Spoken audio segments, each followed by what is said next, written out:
So we're going to talk about why your caloric deficit is making you look fatter, flatter, and soft, like you're losing muscles or gaining fat. Even if you're eating healthier, you know you're eating less, but for some reason it doesn't look like you're getting the results you expect. I'm going to explain why. This is part 2 of the series. So number 2 is sodium, both high and low.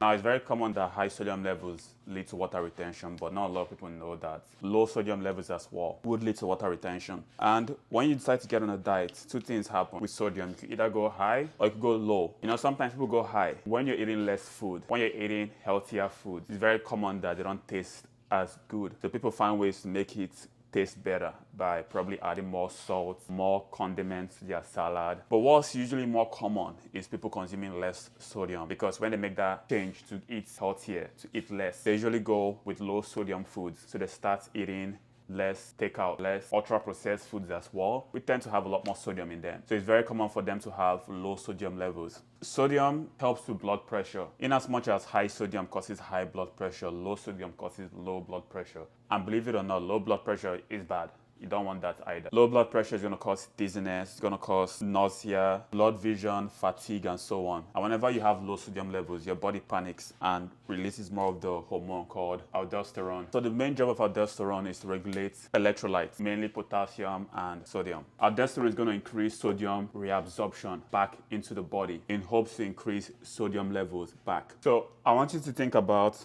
aldosterone as a lifeguard.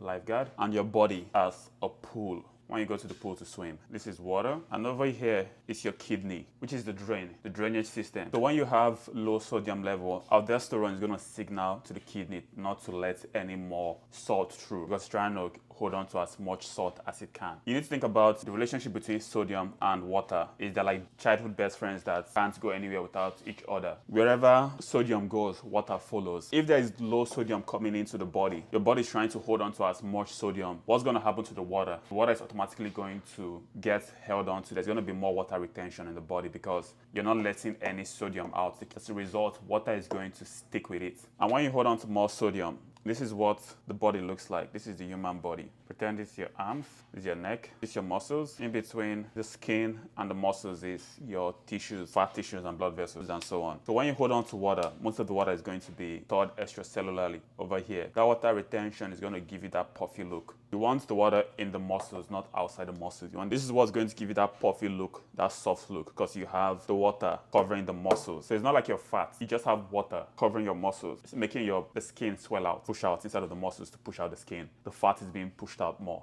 because the fat is